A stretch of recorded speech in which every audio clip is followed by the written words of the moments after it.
옛날 바닷가 염전마을에 삼식이라는 청년이 살았습니다.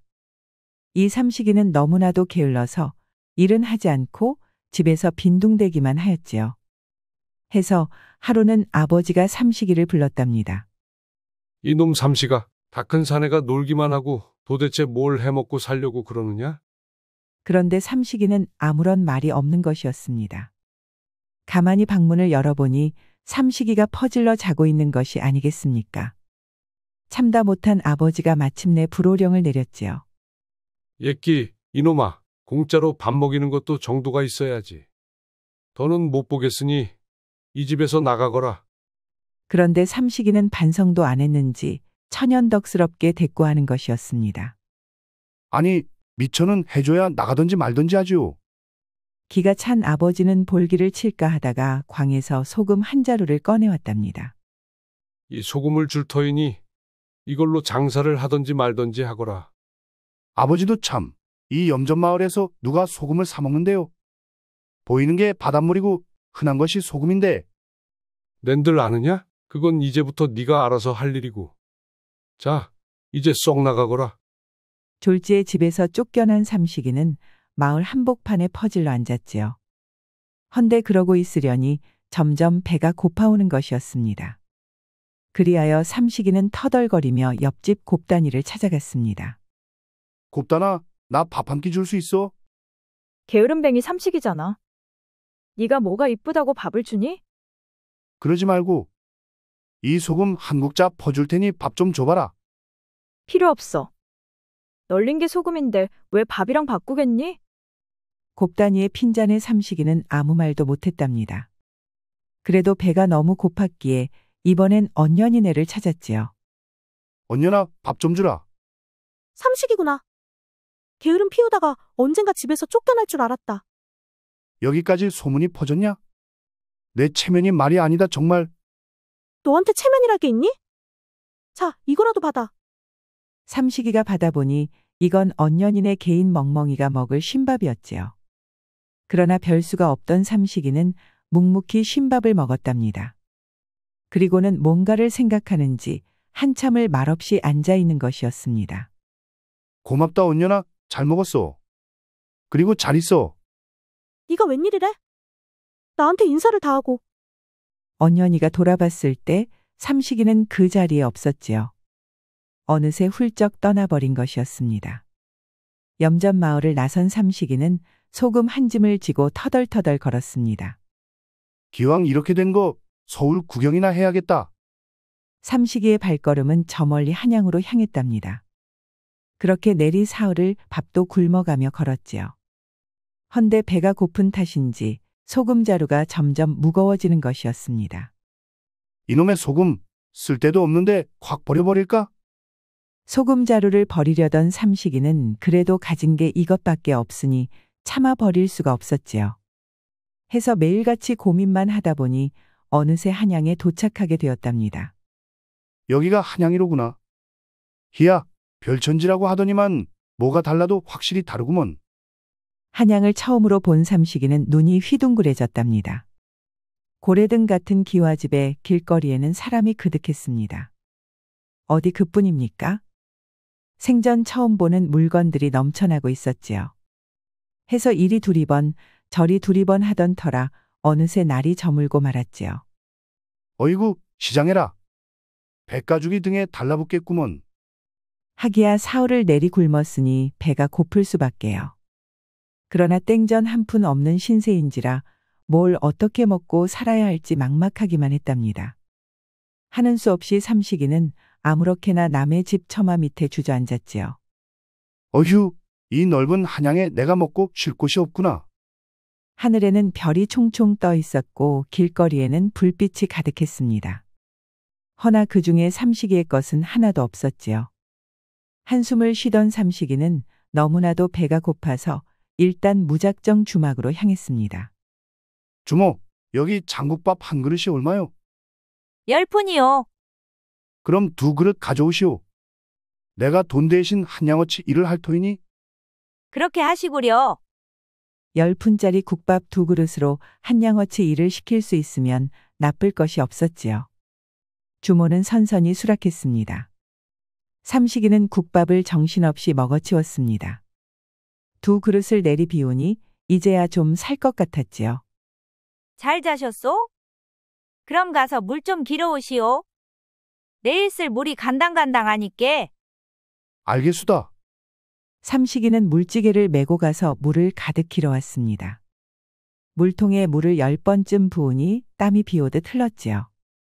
윗도리를 탁 걷어붙이자 건강한 몸뚱이가 드러났습니다. 희야, 총각, 살결이 뽀얀 것이 역시 젊은 게 좋긴 하구려. 원, 주모도 참. 그나저나 물 다 길어왔소. 그럼 여기 장작도 좀 패주시구려. 삼식이가 이번에는 부엌 뒤편에서 도끼질을 시작하였답니다. 도끼를 들고 몸에 힘을 주니 근육이 울룩불룩 올라왔지요. 주모는 그 광경을 정신없이 쳐다보는 것이었습니다. 그러는 바람에 일을 끝낸 삼식이가 부르는 것도 몰랐지요. 다 하였소. 어머, 내 정신 좀 봐. 벌써 다 하셨소? 그럼 일 끝나고 나 좀 봅세다. 내가 긴히 부탁할 일이 있으니께. 주모는 눈을 찡긋하는 것이었지요. 그렇게 마지막 손님까지 떠나자 주막엔 삼식이와 주모만 남았더랬습니다. 주모는 삼식이를 방으로 불러들였지요. 그럼 어서 꺼내보시구랴. 삼식이가 닦아보니 커다란 것이 딱 나타났지요. 주모는 벌린 입이 다물어질 줄 몰랐습니다. 한냥치고는 좀 많구먼. 이거면 못해도 100냥짜리는 되겠수다. 좋소. 그럼 값을 어떻게 치르시겠소? 청년이 성미가 급하고 마이.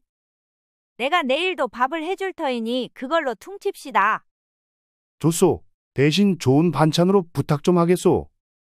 농을 주고받던 삼식이와 주모는 마침내 일을 시작하였지요. 오랫동안 굶었던 주모는 100냥짜리 물건으로 호사를 누렸답니다. 주막이 떠나갈 정도로 비명을 지르다가 날이 밝을 때가 되어서야 잠잠해졌지요. 삼식이 청년, 어디 가지 말고 여기서 며칠 머물다 가시오.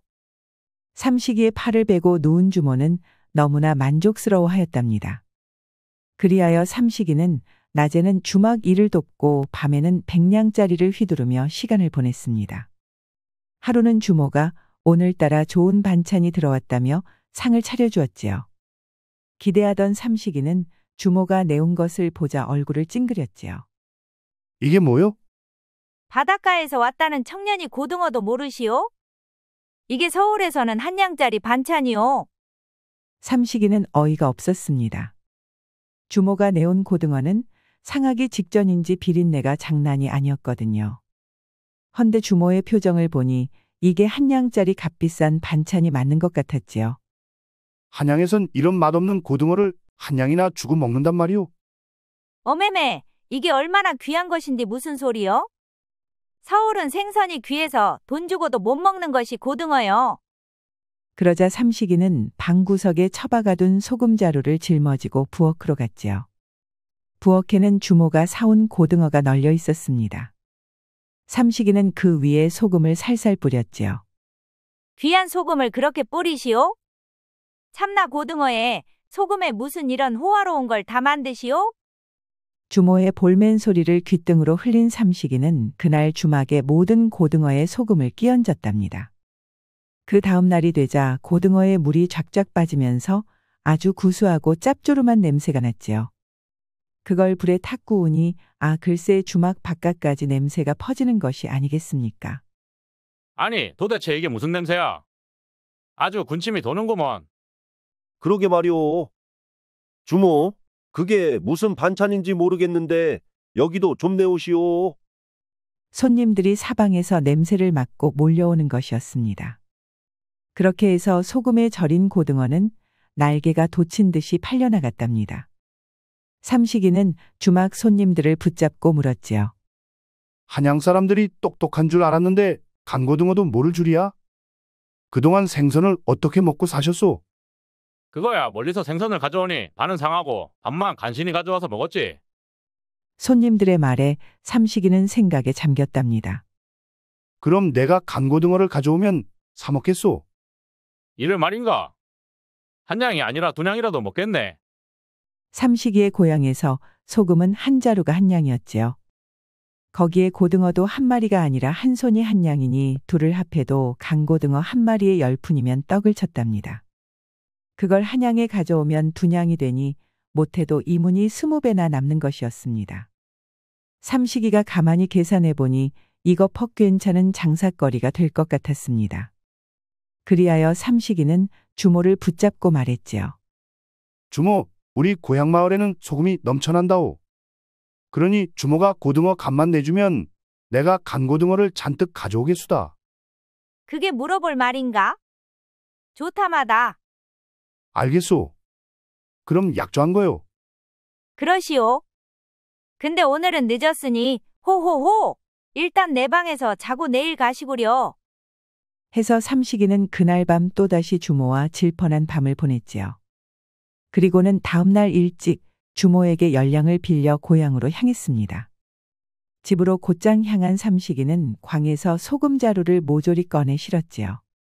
이놈아, 그 소금은 공짜가 아니다. 가져가려면 돈 내고 가거라. 아버지, 이거 다 얼마면 되겠슈?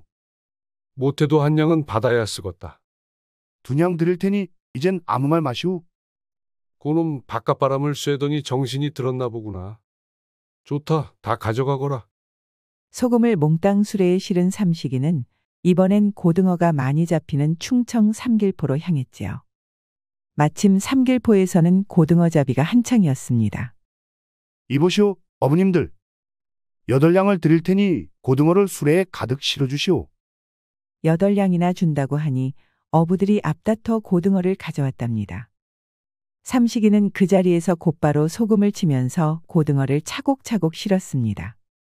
못해도 고등어 40~50마리가 쌓이니 수레가 아주 그득해졌지요. 옳거니 이제 한양으로 가자. 한양까지는 꼬박 사흘이 걸렸지요. 마침내 삼식이는 주모가 기다리는 주막에 도착하였답니다. 그동안 고등어에 물이 쫙쫙 빠져서 아주 맛있는 강고등어가 되어 있었지요. 삼식이 총각, 참말로 고등어를 한 수레나 가져왔구먼. 도대체 무슨 수로 한 마리도 상하지 않은 것이야? 그게 다 방법이 있지요. 자, 이제 이걸 좀 사주시구려. 주모는 싱글벙글 20냥을 내밀었습니다. 빌려준 돈까지 합쳐서 딱 30냥이었지요. 단숨에 30냥을 벌어들인 삼식이는 기분이 죽여졌답니다. 매달 간고등어를 한 수레씩 몰고 올 테니 주모는 30냥씩 주시구려. 그게 이를 말인가? 삼식이 청년은 앞으로 꼬박꼬박 고등어를 가져와야 할 걸세. 큰돈을 번 삼식이는 곧바로 내려갈 채비를 시작하였지요. 그런데 주모가 갑자기 온몸을 베베 꼬는 게 아니겠습니까? 그런데 삼식이 청년, 내려가기 전에 또 내 방에서 자고 가면 안 될까? 그리하여 삼식이는 주모에게 또 한 번 100냥짜리를 맛보여줬답니다. 다음 날 일찍 고향에 내려간 삼식이는 아버지에게 30냥을 따 내밀었지요. 이게 무엇이오? 이게 정녕 네가 번 돈이 맞느냐? 그렇다니까요. 그러니 앞으로 우리 집 소금은 죄다 저한테 파시면 된다 이 말이에요. 오냐, 알겠다. 이제부터 우리 염전 소금은 다 너한테 맡기마. 그리하여 삼식이는 고향집과 삼길포를 오가며 강고등어를 만들어서 한양으로 실어날랐답니다. 이제는 주모네 주막뿐 아니라 한양의 주막을 모두 돌면서 강고등어를 팔아치웠지요. 어느덧 삼식이와 거래하는 주막이 한양과 경기도 일대에만 20곳에 달했답니다. 나중엔 사람들까지 고용해서 강고등어를 퍼날랐지요. 덕분에 수입이 매달 수백냥을 넘는 것이었습니다. 삼식이는 그렇게 번 돈으로 한양에 커다란 두부 공방을 지었습니다. 고등어가 아니라 웬 두부냐고요? 그야 두부도 바닷물을 써서 만드니까 그렇지요. 삼식이는 바닷물에서 소금을 빼고 남은 간수로 엄청난 양의 두부를 쏘았답니다. 좋은 소금에 콩을 쓰니 그 맛이 기가 막혔습니다. 이윽고 삼식인의 두부는 날개 돋친 듯이 팔려나갔지요. 소금으로 고등어를 절이고 남은 소금물 두부를 쓰니 이거 아주 일석이조로구나. 삼식이는 어깨춤이 절로 나왔습니다. 나중에는 고향에서 아버지까지 불러들여서 두부 만드는 감독으로 앉혔답니다. 그렇게 두부와 강고등어를 팔아대니 어느새 거래처가 수백 곳에 달했지요. 한 해가 지나가자 삼식이가 버는 돈은 어지간한 대감집보다 많을 정도였습니다. 살다 보니 별일이 다 있구나. 게으름뱅이 아들놈이 이제는 갚으라니. 아버지는 그득히 쌓인 돈을 보며 어깨춤을 추었답니다. 이후 삼식이는 고향 땅에 고래등 같은 기와집을 짓고 아버지를 모셨지요. 삼식이가 너무도 기특했던 아버지는 틈만 나면 사람들에게 자랑을 하고 다녔습니다. 그거 아는가? 이 동네 제일의 갑부 삼식이가 바로 내 아들이다 이 말이요. 그 얼마 전까지 게으름뱅이라고 야단치고 그러지 않았남. 돈 벌어오라고 내쫓은 걸로 아는데. 예끼, 이 사람아, 내가 언제 내쫓았나? 그놈이 나가겠다고 해서 내가 미천까지 해줬는데. 하도 자랑질을 하니 염전 마을에 삼식이가 부자라는 걸 모르는 사람이 없었습니다. 그러다 보니 홍기가 꽉 찬 처녀애들이 뻔질나게 기웃거리는 것이었죠. 처녀들은 삼식이 얼굴 한번 보려고 아주 북새통을 잃었답니다. 아버님, 장에 다녀오시나요? 응? 넌 곱단이 아니냐? 네가 여긴 웬일이냐? 약식을 했는데 아버님이 생각나서 와봤어요.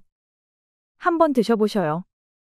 이야, 아주 살살 녹는구나. 고맙다. 어느새 삼식이 아버지네 집에는 마을 처녀들이 갖다 바친 음식들이 그득했답니다. 처녀들은 그러고도 모자라서 자기들끼리 앞자리에 서려고 다투고 난리도 아니었죠. 아버지는 이 광경을 흐뭇하게 내려다보았답니다. 삼식이 고놈 덕분에 이리도 호강할 줄이야. 이거 너무 뿌듯해서 온몸이 빠듯할 지경이로구만. 아버지는 너스레까지 떨면서 희낙낙하였지요. 그야말로 평생에서 젤로 좋을 때를 보내고 있었습니다.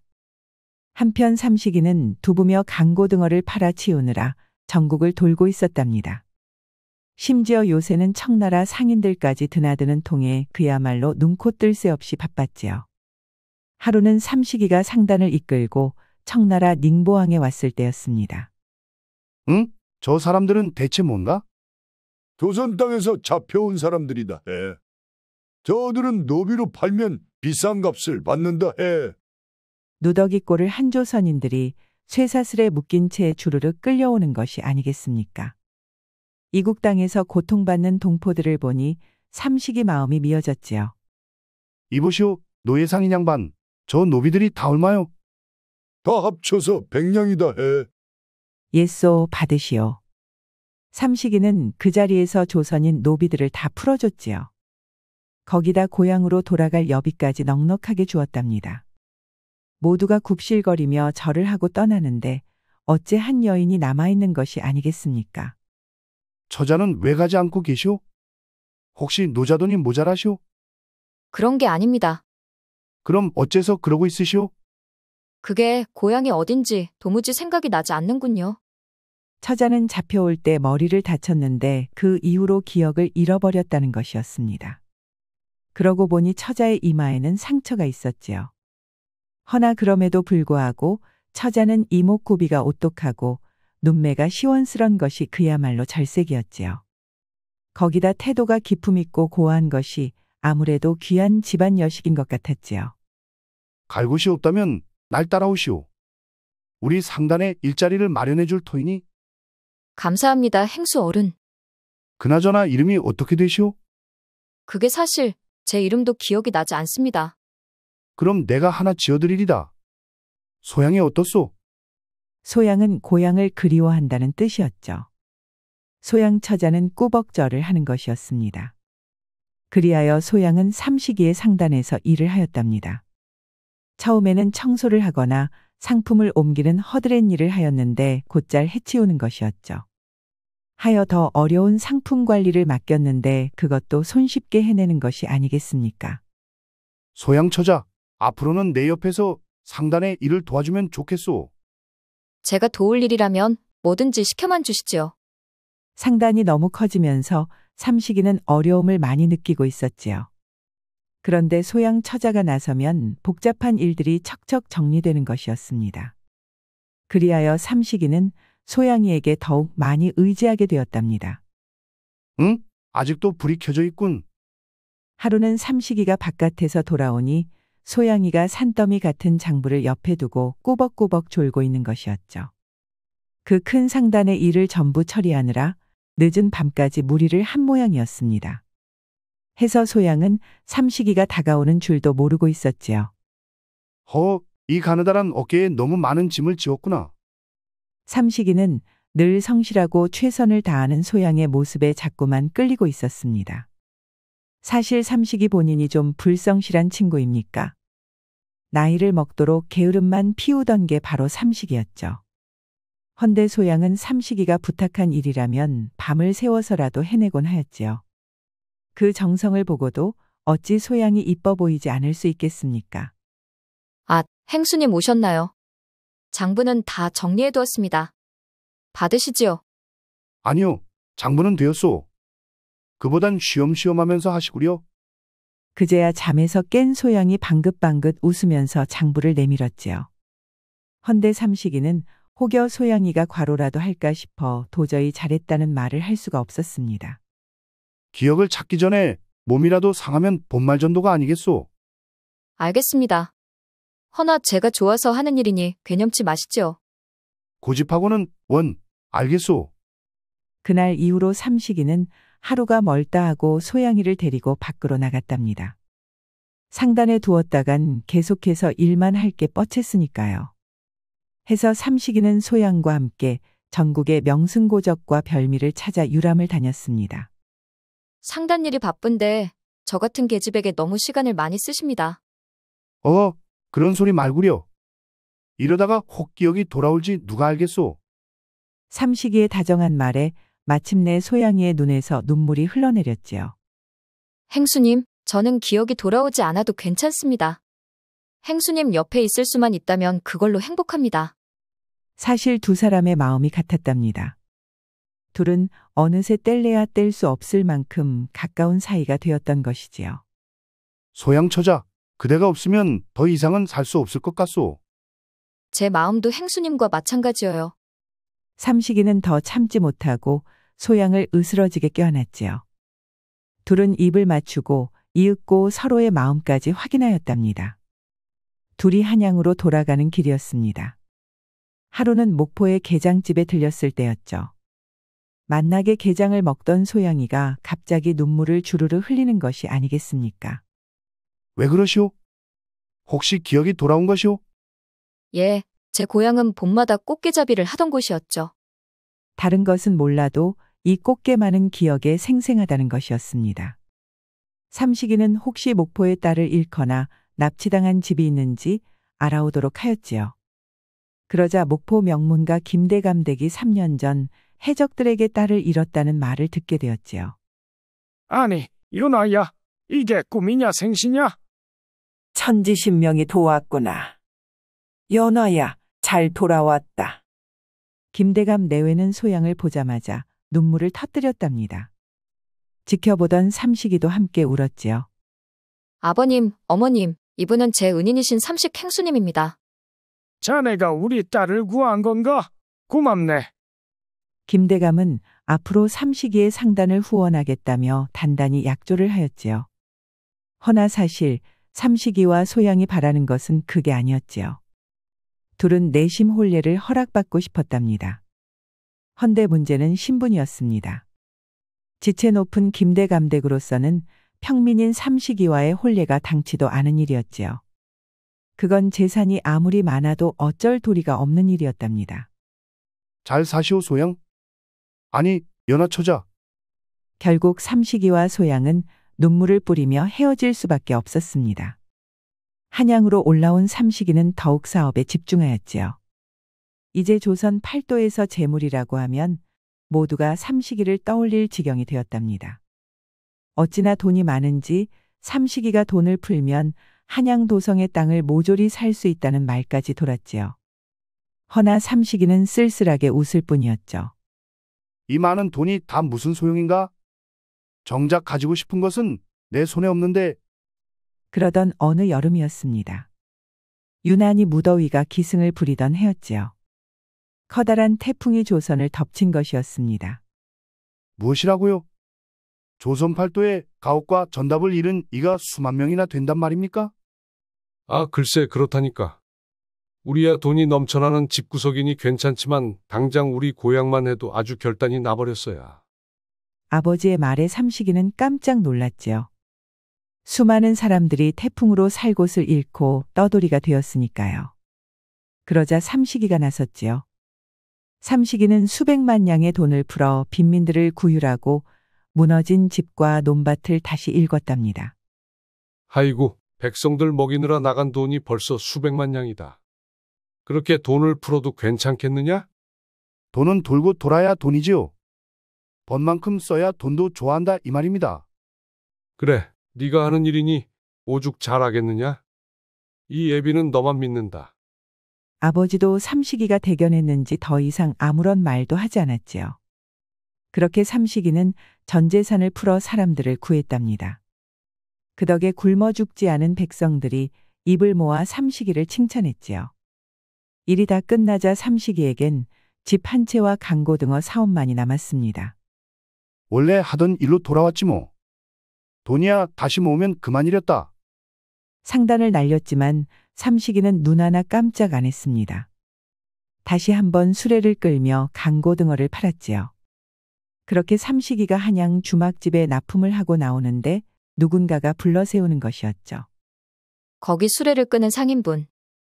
혹시 일손이 필요하지는 않으십니까? 응? 아니, 당신은... 거기에는 연하가 있었습니다. 어리나간 삼식이는 꼼짝도 못했지요. 그러자 연하는 방실방실 웃으면서 삼식이의 손을 꼭 잡는 것이 아니겠습니까? 다 들었습니다. 행수께서 그 많은 재산을 몽땅 풀어 백성을 구했다는 것을요. 그 말을 듣자 가만히 있을 수가 있어야죠. 그래도 그렇지. 어렵사리 찾은 고향집에서 다시 나오면 어떡하오? 더 이상은 제 마음을 속일 수가 없었습니다. 제가 있을 곳은 삼식 행수님 옆인 것 같습니다. 그 말에 둘은 뜨겁게 얼싸안았답니다. 연아, 우리 다시는 헤어지지 맙시다. 네, 행수님. 저는 앞으로 쭉 행수님의 것입니다. 기쁜 소식은 또 있었습니다. 삼식이가 전 재산을 풀어 백성을 도왔다는 소식이 마침내 조정의 귀에도 들어간 것이지요. 크게 기뻐한 주상께서는 삼식이의 노고를 보답해 벼슬을 내렸답니다. 아이고, 하찮은 상인 나부랭이에게 벼슬자리라니요.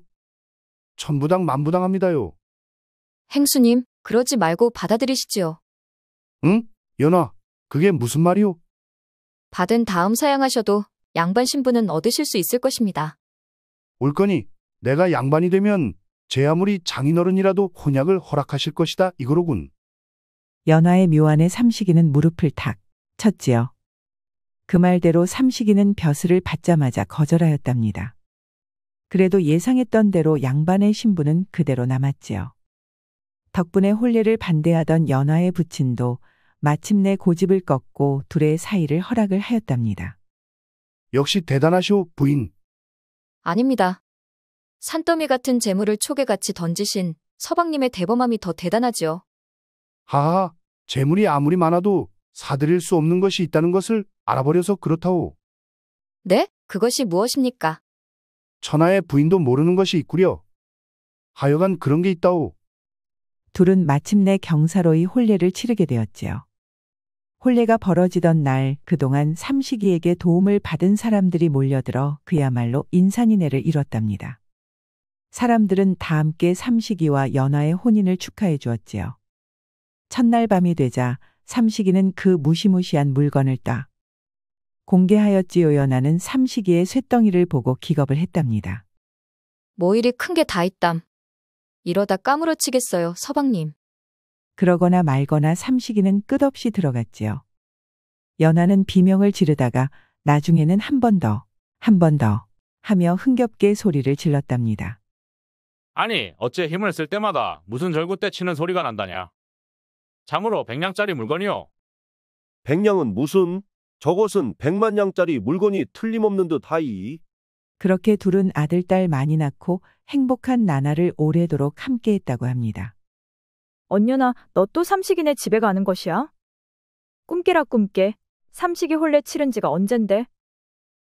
곱다니 넌 하나만 알지 둘은 모르는구나. 부인은 몰라도 첩자리는 남은 거 모르니? 올 거니. 그러면 니보다 이쁜 내가 돼야지. 김치국 그만 퍼마시렴. 삼식이 첩실은 당연히 나지. 삼식이는 게으름 피우기를 멈춘 다음에야 본연의 재능을 발견해 대성할 수 있었습니다. 우리도 자기 자신의 숨겨진 재능을 찾아 어려움을 극복하고 성취하는 삶을 살아야겠습니다. 우리 영상을 시청하신 모든 분들께 행복이 가득하길 기원하겠습니다. 구독과 좋아요, 알림 설정 부탁드려요. 이후에도 재미난 이야기가 많이 준비되어 있으니 다른 영상도 꼭 보러 와주세요.